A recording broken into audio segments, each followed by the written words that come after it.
Media recognition from Bloomberg, Reuters, recycling trade publications. Patented process for 100% recovery of critical metals, including cobalt, lithium, nickel, manganese, aluminum. American Manganese is focused on recycling lithium-ion batteries for electric vehicles. American Manganese trades on the TSX Venture, AMY, the US, AMYZF, and Frankfurt 2AM. For more information, visit AmericanManganeseInc.com or phone me, Larry Ray, at 778-574-4444. You're listening to HowStreet.com radio, available online at TalkDigitalNetwork.com. Welcome to HowStreet.com radio, the online source for market opinions. Here is Jim Goddard. My guest is Mark Leibovit, editor and publisher of the Leibovit VR newsletters, also known as VRTrader.com. He's speaking to us from Arizona. Welcome back to the show, Mark. My pleasure to be here. Having fun as always talking to you, Jim. Thank you for taking me on. Mark, do we have a special offer for our listeners? Yeah, for those who'd like to subscribe to any of the Leibovit VR newsletters, we have a whole bunch of them covering the overall market, cannabis, metals resources, blockchain, which covers crypto, you name it. We got different products. You go to the order form on the home page, and then there's a little spot in there where you can enter your promo code, and that is 2021 half off. 2021 half off. You get 50% off any subscription. Mark, aluminum hit a 13-year high price a couple of days ago. Is aluminum going to be like lumber was, a huge increase in price and then a sudden drop back to reality? You know, that's like saying the stock market, has rallied since March of last year. From the Dow from 18,000 to 35,000, almost doubled in price, and is it ready for another collapse? I mean, there's cycles in everything. Nothing goes straight up. The force of gravity comes in at some point. The chart that I looked at for lumber and compared it to one aluminum stock doesn't show the same type of parabolic blow-off pattern that you usually attribute to a big top like you saw in lumber. And, of course, we had an inverse parabolic event when crude oil got to minus $15 or $20 a barrel. It was at $30 a barrel over a year ago. So a lot of this has to do with manipulation in the paper futures markets. And people don't understand this.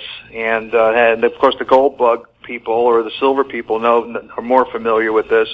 Particularly GATA.org, GAT.org. My friend Bill Murphy over there, they've been doing research for 20 years, and they've exposed a lot of the criminality that goes on. But, you get into the paper market with the futures market, and you have money behind you. You can force prices up and down, even though you don't have the physical commodity behind you to deliver. And it could work in inverse, and I suspect in that lumber market, there was probably some type of manipulation. They just forced a lot of shorts to cover, and the futures market took off, and of course that affects cash prices on a short-term basis, but it was, I think, just a manipulation. And in the gold and silver market, for decades, we've seen gold and silver being suppressed by artificial paper being traded on the COMEX, and hitting bids and driving prices down and lending gold between institutions. And, I questioned for years whether we have any gold in Fort Knox or any other places because they never really document any of that. So it's just there's a group, whether it's got the government or whether it's just individual speculators on the lumber side. But to answer your question about aluminum, it looks high to me. It has had a big run. Sure, it could have a correction here. It's due for a pullback. We just had a nice little pullback in it, about 10, 12 days ago, and then it came back up again.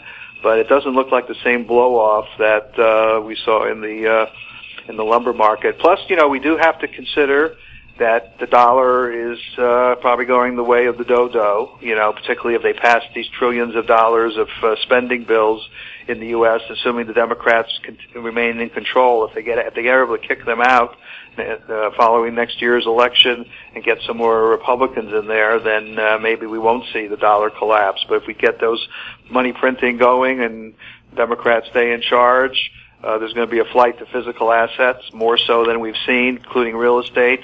Gold and silver hasn't really participated because of the manipulation, but you could see lumber and aluminum and a lot of stuff take off again. We've seen a lot of strength in lithium. Of course, that's related to the EV vehicles. But I just have a gut feeling that there's more demonstrated signs of inflation coming ahead, and we haven't seen them blown off the way you just referred to in the lumber market. So, friends of mine are very smart in the real estate market are saying even though it's high, there's a lot more coming because people want to get their money out of cash into physical assets. And I suppose physical assets could be aluminum, but, aluminum isn't the kind of thing like gold and silver where you buy it and have it delivered to your front door.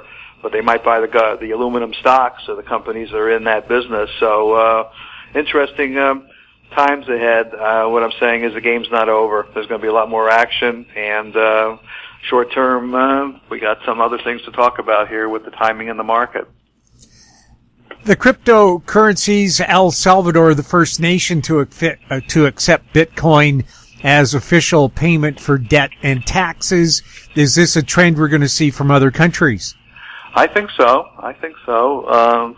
It's been building for a while. Of course, the day they started trading it, they had the big sell-off a couple of days ago. They nailed Bitcoin from about 50,000, went down to about 45,000. You had a nice little correction in there.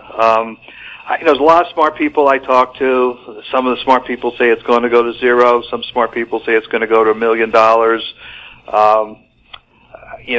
I think the fact that there's so many doubting Thomases about Bitcoin and have been since it got initiated, was it 6, 7, way back then, has continued to more or less move higher. I think we're climbing a wall of worry, as Joe Granville used to say, and I wouldn't be surprised, not to say you can't get a little shake here. It looked like it topped out a little bit, and maybe they'll have a little more of a shake, but it's going to go higher, and more countries and more people are accepting it. And it's priced at that level for a reason. I mean, there's no other cryptocurrency that's anywhere near priced that. You have Ethereum that got to about over 4,000, pulled back. It's trading at about 3,400 now about. So I have to pull up an actual number. But you're talking about a current cryptocurrency that's trading 10 to 20 times any of the others. So there's definitely an investment interest in it, and the longer it's around, more people become secure with it, thinking that it's going to last, even though there's all these supposed threats that it's going to be shut down, and I don't think how it could really be shut down. So I'm going to watch the charts. I trade the ETFs, Jim. I don't actually trade. From personally, I do trade. Some of the coins, but I'm saying in terms of my newsletter, we don't. We pretty much use the ETFs like GBTC for Bitcoin and ETHE for the Ethereum, and they trade like stocks. They are stocks, and you can catch, little moves in them. And at the moment, they look like they temporarily topped out, so we're watching them. And if they break out above the highs from a few days ago, we're going to jump back in because I don't think the trend has changed, which I think overall is up. So to answer your question, I think there's more coming in terms of usage. To my understanding, a lot of companies accept Bitcoin, if I'm not mistaken, Amazon and some other companies. So I don't know why we're only relying on Ecuador. I believe Virgin Galactic started accepting bookings on their flights to outer space about a decade ago, saying they would accept Bitcoin, and I think Bitcoin was worth about $350 at the time, and it was $20,000 to book a flight. So if they held on to that Bitcoin, they've made a bit of a profit there. Yeah, and Elon Musk did accept it for a while, and then he said no because it was being created by non-green energy. But he said if at the end, it's a high energy coin, the mining of it, and many of the other coins, or most of the other coins, don't have these mining costs. And I'm not smart enough to explain all the details, but huge mining operations using, generators and banks of electricity and millions of dollars of computers in China. Is I guess one of the sources that's being referred to, even though it's being done elsewhere. And I think I mentioned in the past, I read a quote that the national energy bill of Argentina is what it takes to mine Bitcoin around the world. I don't know what that exact number is, but it's a huge mining thing. So when I guess Elon Musk made that comment, he says I guess we could mine Bitcoin using alternate energy, then he would be more supportive of again using it for the Tesla. But it's there. I mean, I don't think it's going to zero anytime soon, but, I'm a trader, so let's see what happens. Well, Alberta is trying to pick up the Bitcoin mining business that's being kicked out of China because they have a lot of disused natural gas wells that are just waiting to be plucked. Unfortunately, a company that tried to do that didn't get the proper permits, and the people who lived next to these plants complained about the noise because it sounded like a jet taking off. Really? These are the computers are that noisy, huh? Or Well, all gas? the cooling for the servers, yes. Oh, all right. Yeah, I'm telling you, it's just amazing. I've seen some pictures of these supposed computer centers, and maybe they were from China. I mean, it's like you can't believe the size, and it looks like an aircraft hangar with 10,000 computers in it. So, why is all this money being spent if the thing is going to zero? I mean, think about it. Doesn't make sense to me. We'll have more with Mark Leibovit right after this.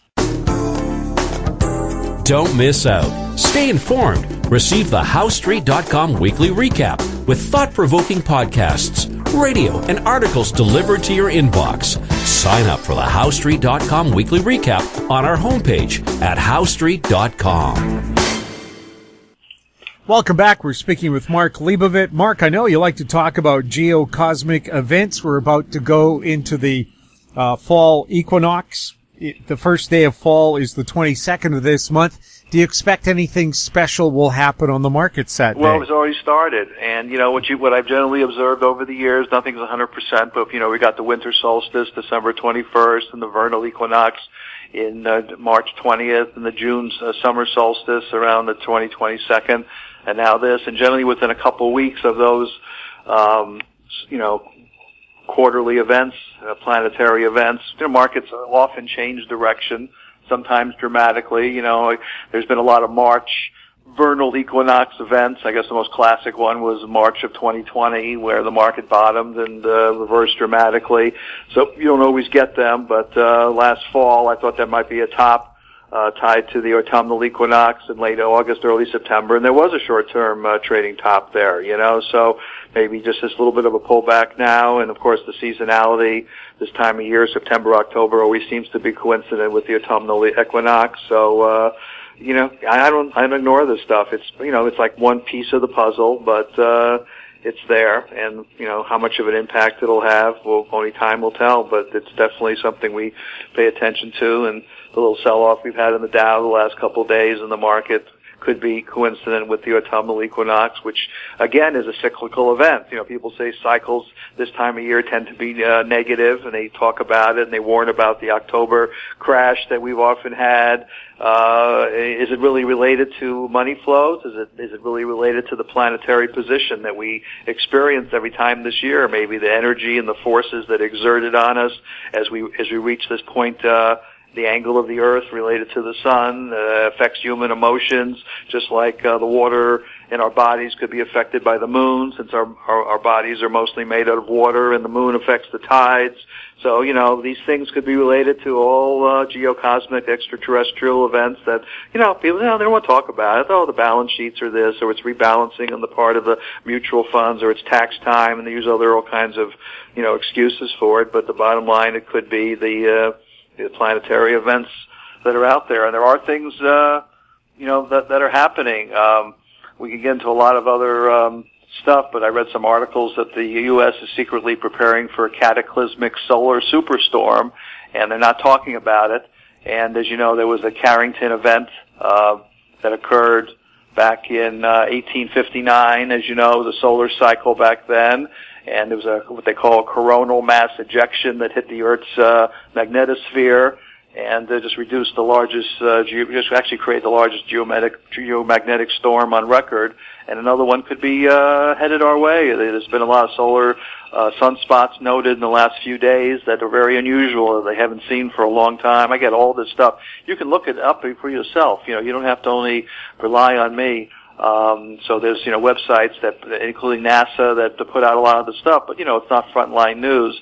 But, if a storm hits us or something like that, it could shut down the planet, in terms of all the EMP event and everything else. So, maybe that's why they got us wearing masks, and that's why maybe COVID came about, which I don't think was any accident. And I've ranted and raved about this privately and publicly. Maybe there is an event coming geocosmically, and they have to get us, corralled in some way or willing to accept government authority on the snap of their fingers, because something could happen like this, and they got to get the masses under control really fast so we don't kill each other, assuming there's a mass shutdown in transportation and power and so forth. So, that's part of my thinking. There's something beyond all that what we're hearing on the news. But there are some interesting things going on out there, and I am monitoring them. But day to day, I guess people listening to this broadcast, they're in the market and they want to make some money in the market. And, we try to do our best there as well. But these things do affect our thinking that there could be other things going on out here, and you got to be skeptical about what you hear and see. Even in looking at the stocks and the indexes themselves. I've been doing this for 43 years. When good news comes out on a stock and they take it up, that's when I want to get short the stock. And when they hit the stocks or the indexes and they kill them and they're down big and everybody's jumping out of the windows, that's when you want to buy them. And so it's always trying to do the inverse of what you're hearing in the news or reading about a particular company or stock, or that is even for the entire economy. So the washout we saw last March of 2020, with the COVID thing was nothing more than a big manipulation. When you think about it, there's probably more people dying now from the new strain of COVID, supposedly, assuming you believe the numbers, but than there were last year when we had the crash. So obviously that was a planned event. It was triggered probably by futures traders. They drove the indexes down so they could buy cheaply. And if things are as bad now as supposedly they were going to be back then, why isn't the stock market crashing right now when we have all these COVID problems and they're trying to enforce vaccinations on the part of everybody? So it's a much more serious situation now than over a year ago, but the markets are virtually at their highs or just off their highs a little bit. So you have to start scratching your head and start thinking, what the hell's going on out here? Is it really a manipulation? And yes, the answer is yes. And you got to try to figure out, how to survive in this scenario financially and physically. Mark, thank you so much for chatting with us. Have a great day. Thanks for talking to me. My guest has been Mark Leibovit, editor and publisher of the Leibovit VR newsletters, also known as vrtrader.com. Don't forget to get details on his special offer at the start of the show. If you have any questions for Mark or any of our other guests, we'll ask that question for you if you send it to info@howestreet.com. Our YouTube channel is Talk Digital Network. Find us on Twitter @HowStreet. We're also on Facebook. I'm Jim Goddard. Thank you for listening. Comments made on HowStreet.com radio are an expression of opinion only and should not be construed in any matter whatsoever as recommendations to buy or sell any financial instrument at any time. Available online at TalkDigitalNetwork.com. HowStreet.com radio is a production of HowStreet Media Incorporated.